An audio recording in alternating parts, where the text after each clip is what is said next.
Having roots in Virginia, I'm going to try to be serious for a minute.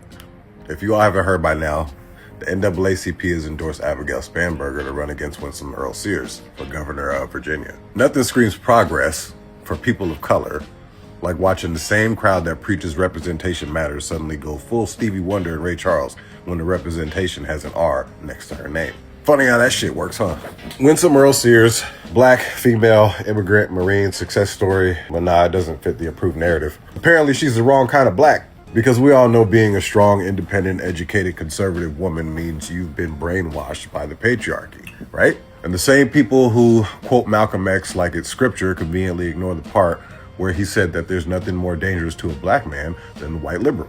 But they're out here acting like Spanberger is the second coming of MLK just because she checks the right political box. Okay, so you guys, we got to get something straight here. Now, the NAACP, they claim to be nonpartisan. And they also claim to be all about the advancement of the colored people. But somehow, you guys, they've decided to unofficially endorse a white liberal woman with really bad ideas and bad policies over the black female who is accomplished and committed to truly advancing not just life for blacks, but for all people. Now, what could be the explanation for such a dichotomy? I mean, nothing says advancing Black America like ignoring school choice and the breakdown of the Black family. But the NAACP is actually more concerned with hugging trees and blaming the weather and supporting rainbows, you understand, than they've ever been about being interested in advancing Black people. So today we're going to talk about this governor's race that is heating up. Election day is tomorrow, but I want to talk about the NAACP and their lack of support for the Black woman. Let's get into this.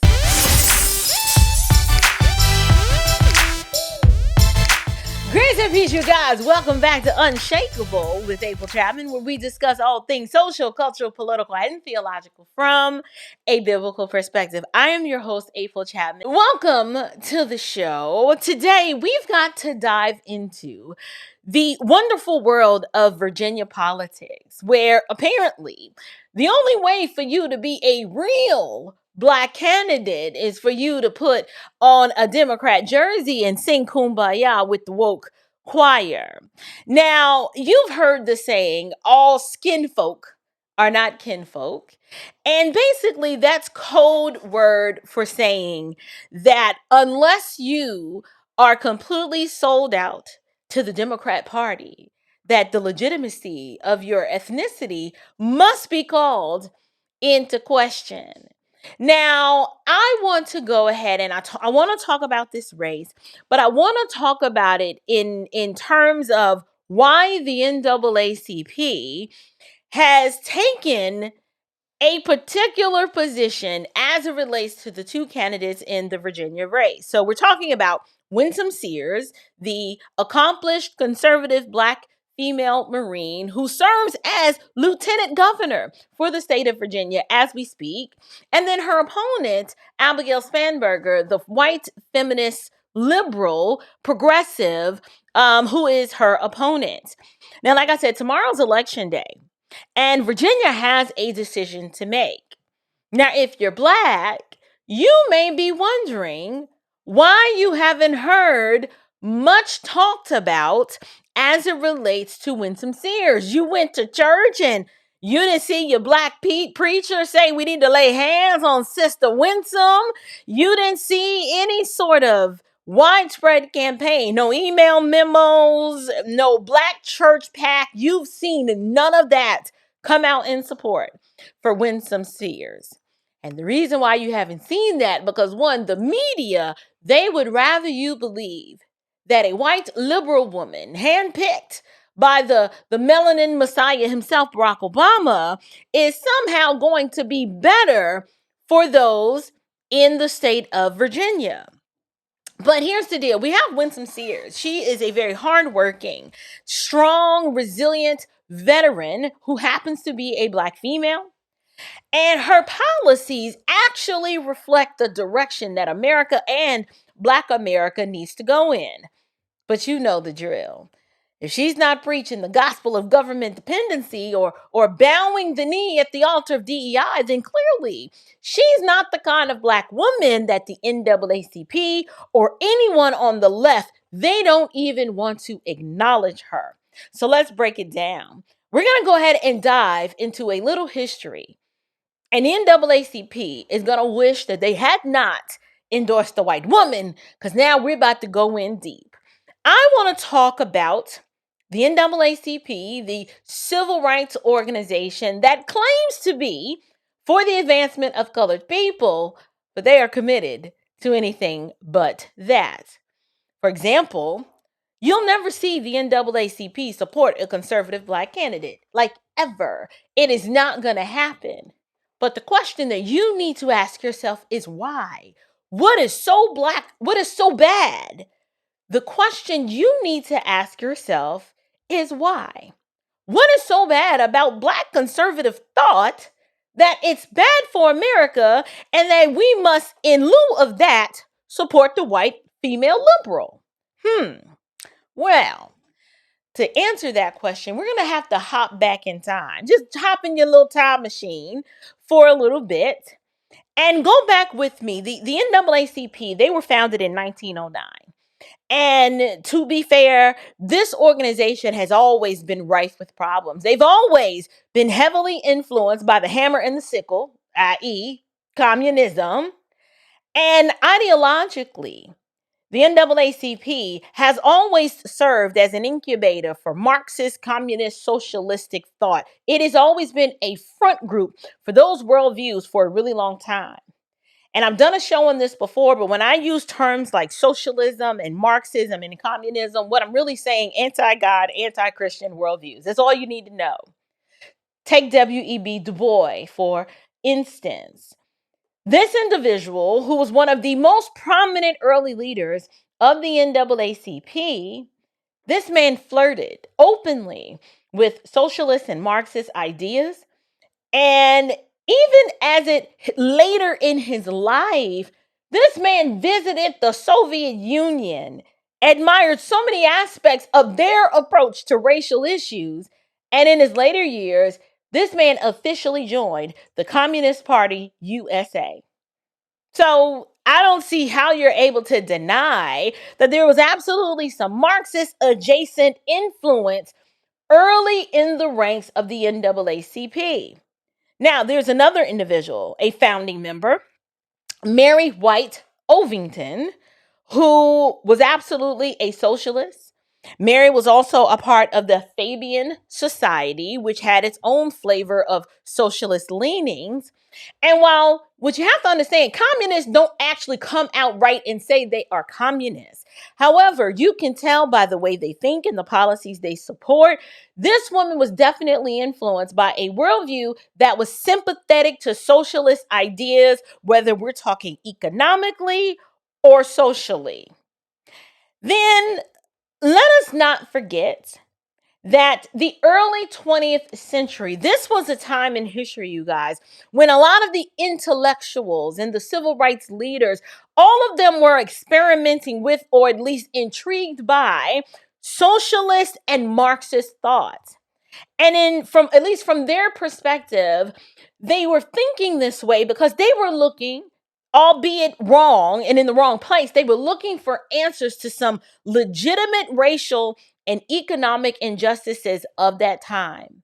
But because these worldviews are anti-God and anti-Christian, the logical conclusions that these worldviews end up leading you to end up being for your ruin and your destruction versus for your freedom and your liberation. So right now, the NAACP, I want to go through some of their main policy priorities. And when I go through these priorities, I'm going to prove that this organization is not interested in advancing colored people, but that it's something else afoot. So their main policy objectives are protecting voting rights, okay, pushing for equitable education, advancing economic opportunities, and they also say tackling health disparities. Another initiative which I thought was strange for a Black organization was being big on environmental justice. And then they also have initiatives where they want to build up young leadership. I'm actually of the opinion when they say young leadership, they just mean young leaders that are going to push these Marxist ideals. But when you listen to those policy initiatives, what you need to do is you've got to ask deeper questions. You need to see, what is the NAACP actually saying? On the surface, those initiatives seem very benign. And you're like, well, April, why are you being so critical? Like, what's so bad about all those things? The NAACP, when they say they are focused on things like restoring the Voting Rights Act, they claim that this is about making sure that elections are fair and that, they're going to push back against laws that they view as being akin to voter suppression. But basically, you guys, their voting rights advocacy, y'all, it is all about making sure that barriers that they deem barriers are removed, especially for Black communities. So when I hear that, I'm like, okay, what are y'all saying? Barriers like what? Because I've never been restricted in voting. I've never encountered a barrier to vote. I don't know what they mean when they say that. I need specifics. What barriers are in place that prevent Black people from voting? Because when you say things like having a voter ID or an identification is racist, that is just ridiculous. That is absolutely ludicrous. There are real general voting rights advocacy groups out there, but that's not what NAACP is advocating for. Their talking points, they don't specifically address, when you ask, what are these disparities? What are these roadblocks that you claim are in the way of Black people that keep us from voting? They'll never answer specifically. But what they will do is they'll push back on things like strict photo ID laws, right? Or they'll claim that when we cut down on early voting days, that puts roadblocks in the way of Black communities and prevents them from voting. Or they'll say, well, when we have fewer polling places in predominantly Black neighborhoods, they imply as if these fewer polling places don't already exist in other neighborhoods. These people will argue that these are the kinds of measures that end up making it harder for Black voters to cast their ballots. But in reality, these are the things that make it harder for Democrats to cheat. Let's just put it out there, okay? They always cheat. That's what they do. The NAACP, they might frame these as barriers, right? But a lot of people would argue that having an ID is pretty basic and universal to just being an American. And it is a very reasonable requirement.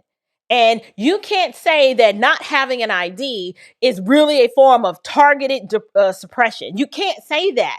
These are not huge barriers that they're trying to make them out to be. These are simply the ordinary measures that anyone should be able to meet. But since being Black is a disability and all, we just can't be expected to meet the same standards like everybody else.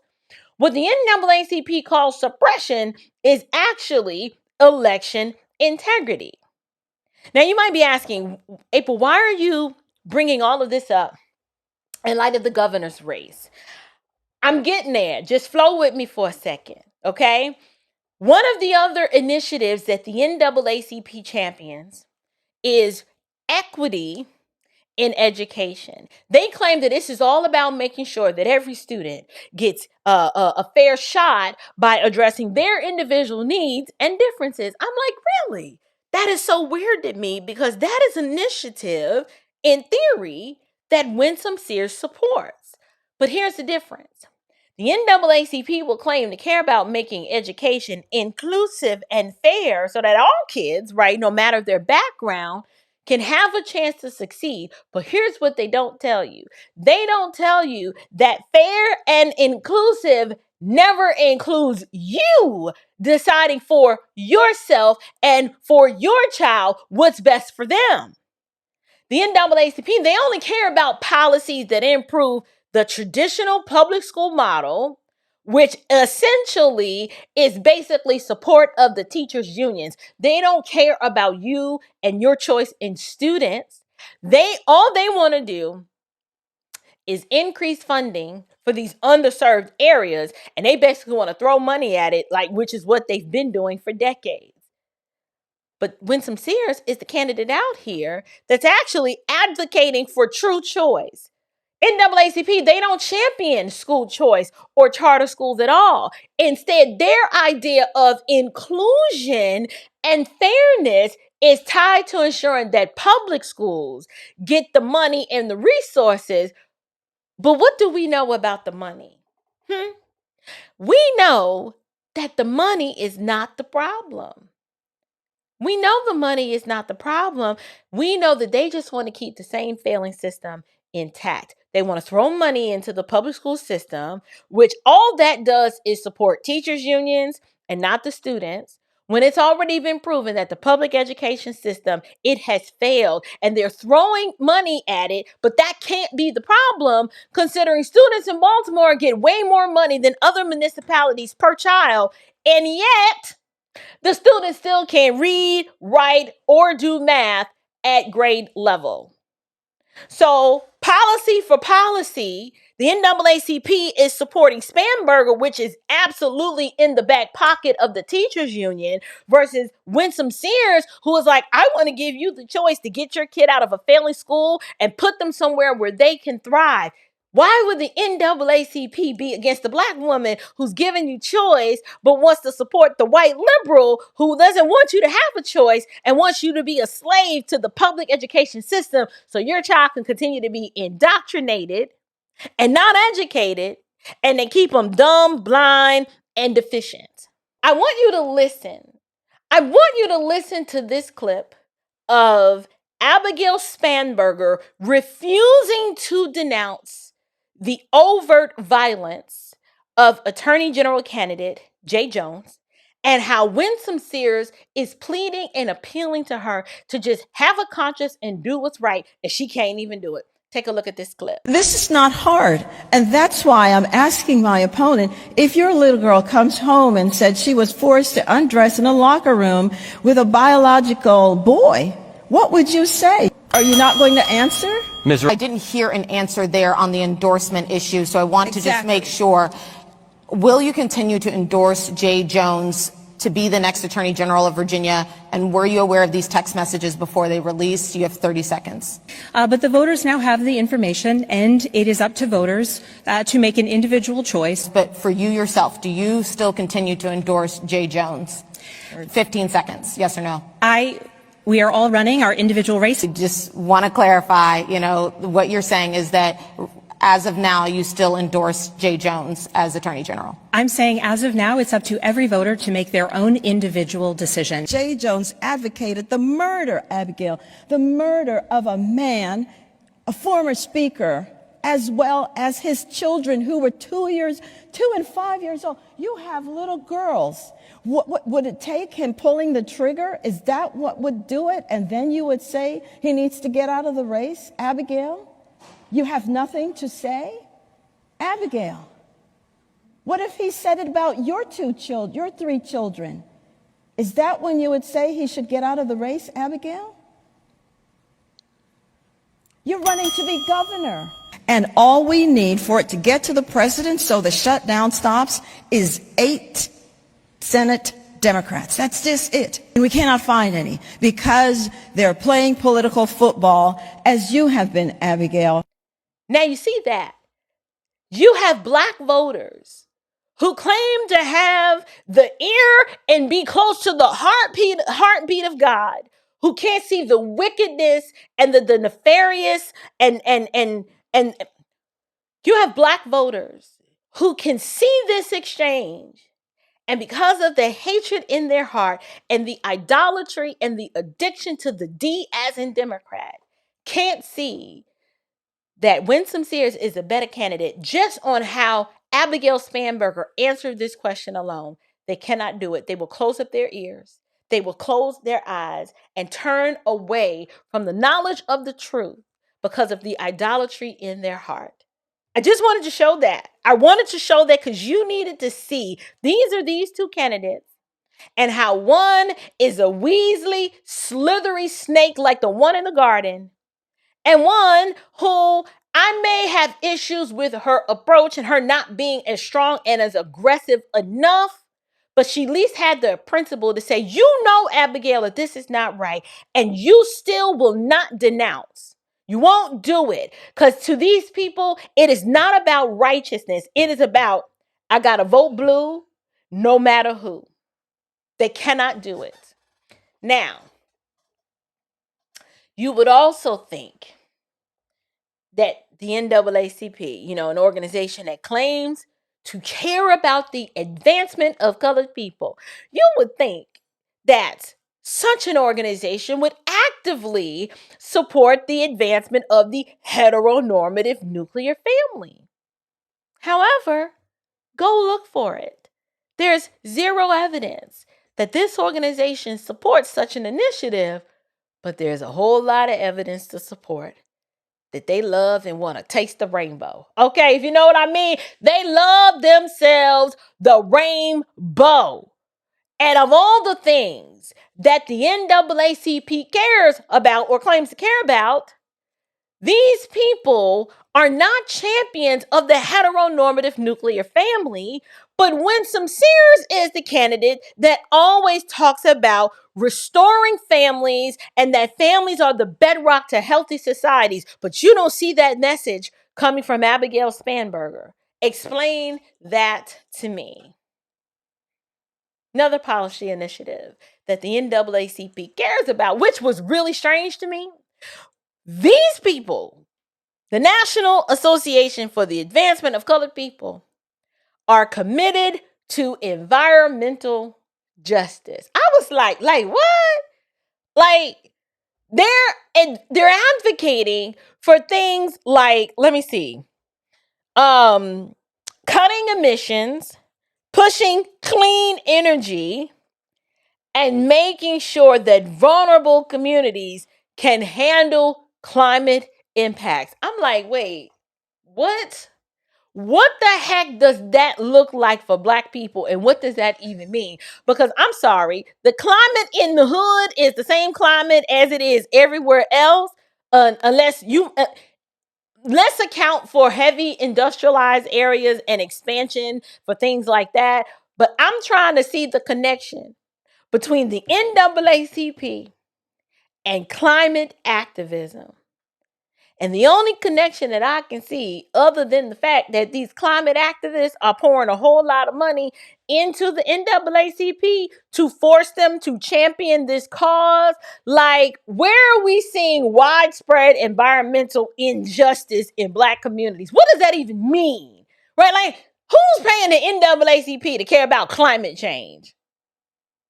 I'm arguing that a whole lot of this push is coming from big climate organizations that are pouring money into groups like the NAACP to get them on board and to make them care about it.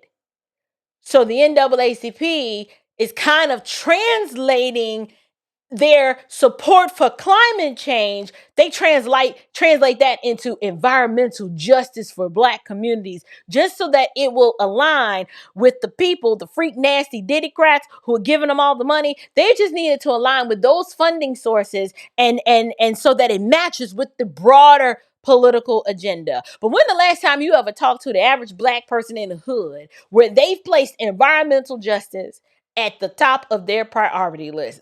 I've never seen it. Never. So of all of the problems that are plaguing the Black community, including but not limited to abortion, maternal outcomes, fetal outcomes, obesity, the lack of heteronormative nuclear families, poverty, you mean to tell me that the NAACP chooses to champion and support environmental justice? Flag on the plate. Somebody make this make sense. I mean, seriously, let's get real. We've got bigger fish to fry than hugging trees when families are out here falling apart. That is not an initiative that Black folks care about at all, considering you have most Black folks who, if they're religious, they believe that God is sovereign and controls the weather. They don't believe that we have any sort of measurable impact into the weather. That's not even a worldview that Black people, by and large, ever adopt. So where's this coming from? I'm telling you where it's coming from. It's coming from the climate activists. This is not a Black justice issue at all. So, what is my ultimate conclusion? My ultimate conclusion is that the NAACP, they might claim to be all about the advancement of the colored people, but when you look at their policy priorities, it sure does look like they're more interested in serving the agendas of all of their big donors and the political interest group than in actually supporting things, candidates, and policies that are going to move Black America forward. So, in my opinion, the reason why they can't support Winsome Sears and they'll support Abigail Spanberger is because they've traded in their freedom fighter card for a seat at the table of the liberal elite. And guess what? That table, the liberal elite, it doesn't have a seat for Winsome Sears. And she can't sit at that table because she is not singing from the socialist Marxist hymnal of victimhood and oppression. So here's the kicker. The reason the NAACP and a lot of these so-called Black leaders, they can't stand and throw their support behind someone like Winsome Sears is because she does not fit the narrative. She's not a Marxist. She's not pushing the DEI agenda. And she's definitely not about to play the victim card. Instead, she's out here campaigning on her merit. She is out here talking about personal responsibility. She's talking about the importance of faith. She's talking about the importance of family values. And oh no, she's actually advocating for righteousness and policies that actually lead to freedom. When you hear people talk like that, that's like garlic to a vampire to the left. They cannot handle it. They cannot handle it, and they will never support it. But I'm curious to know, what do you guys think? Do you think that I am right in my assertion that when you look at the policy initiatives of the NAACP, does this explain why they can't support Winsome Sears? Do you believe that the special interest group have been infiltrated such an organization to now, I can't even say they don't look like their former selves because they've always been about the interests of the socialist, Marxist, communist agenda. That's not new. There are these street rumors out here that it was started by Republicans.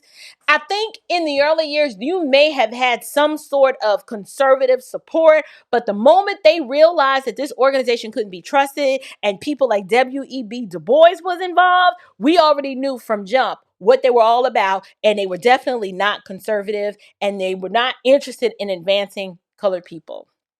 But I'm curious to know, if you're in Virginia, who are you going to cast your vote for? Are you going to vote for the white liberal? And hear me clearly, I'm speaking in these categories of ethnicity, not because I don't believe a white female deserves to be a governor. And I'm not speaking in these ethnic categories, not because I believe Winsome just deserves to be a Black governor because she's Black.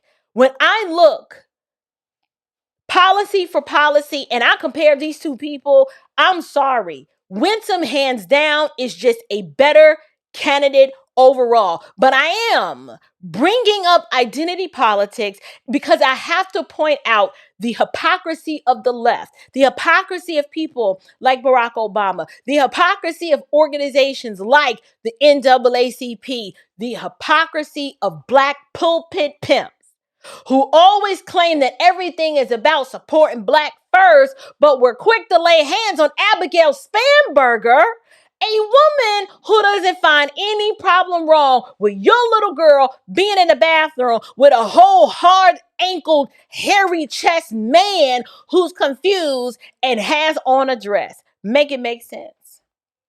But I'm curious to know what you guys think. Leave me a comment down in the description box below. And until next time, stand firm, stay bold, and above all else, stay unshakable. Grace and peace.